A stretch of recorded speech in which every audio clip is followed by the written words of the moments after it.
حضرت ابو امامہ رضی اللہ عنہ بیان کرتے ہیں، نبی اکرم صلی اللہ علیہ وسلم نے ارشاد فرمایا ہے، اللہ تعالیٰ فرشتوں سے فرماتا ہے، میرے بندے کی طرف جاؤ اور اس پر آزمائش انڈیل دو۔ فرشتے ایسا کرتے ہیں تو وہ بندہ اللہ تعالیٰ کی حمد بیان کرتا ہے۔ جب فرشتے واپس آتے ہیں تو عرض کرتے ہیں،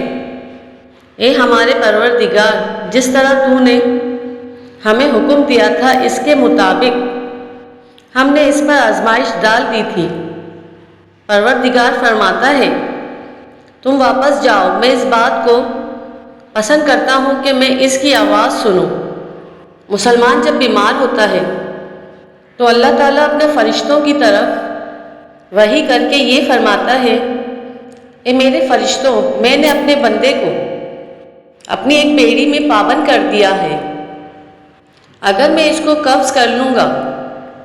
تو میں اس کی مغفرت کر دوں گا، اور اگر میں نے اسے عافیت عطا کر دی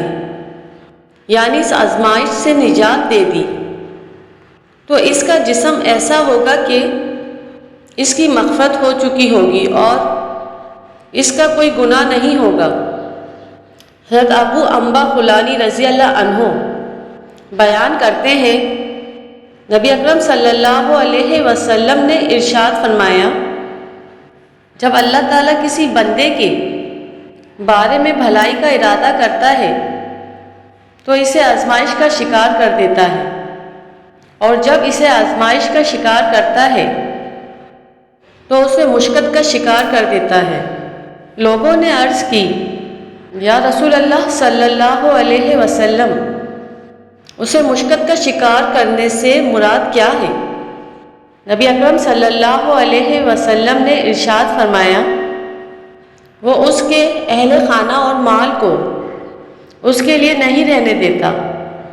سیدہ عائشہ صدیقہ رضی اللہ عنہا بیان کرتی ہیں، نبی اکرم صلی اللہ علیہ وسلم نے ارشاد فرمایا، جب بندے کی گناہ زیادہ ہو جائے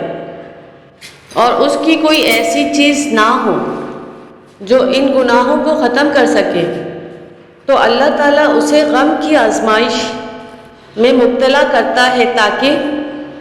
اس کے گناہوں کا کفارہ بن جائے۔